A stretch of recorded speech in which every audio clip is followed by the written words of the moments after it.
Okay, so thinking about the changes to my career, I mean, I think my career has changed for a variety of reasons that I can describe, and I think it's equally interesting to reflect on how the world has changed in relation to medicine and drug discovery. So I think, again, I just consider myself incredibly lucky, because from a very young age I was always very keen on the idea of becoming a doctor, and medicine was important. But equally, I was also very interested in mathematics. I was interested in zoology, and particularly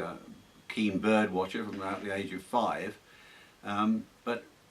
having gone to a multiplicity of schools, because my father moved around in the Royal Air Force, I didn't manage to get into medicine at first try.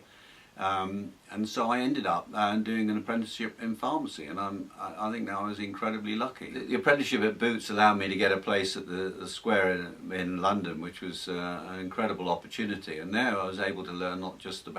more about dispensing and making medicines, but particularly medicinal chemistry and pharmacology, which were absolutely critical to drug discovery. And not only that, but we had such a Department of Pharmacology, many of them medically qualified, that we learned about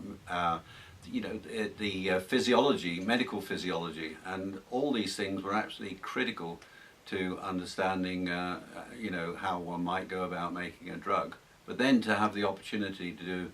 a PhD in a physiology department and teach medical physiology, I think was absolutely critical. So, I went out into the world to discover a drug, equipped with a pharmacy background, a medicinal chemistry background, particularly a pharmacology background, but I can't speak too highly of the medical physiology component. And I remember when I went to Ware, I thought the labs were good, lots of good scientists around, but I said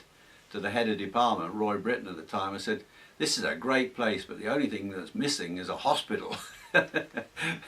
But little by little, I think we did actually recruit quite a lot of good medical people into the company, and we had a tremendous volunteer panel there, where a lot of experiments were done in volunteers like ourselves,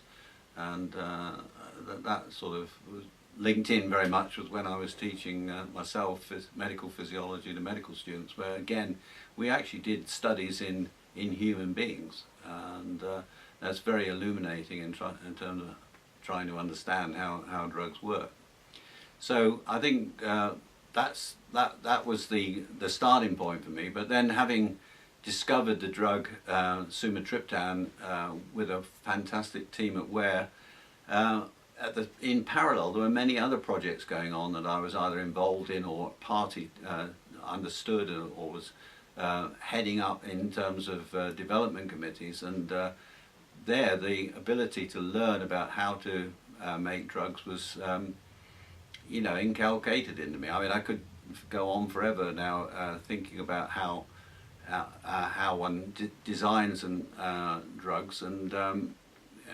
have had the opportunity to lead projects in a number of places since.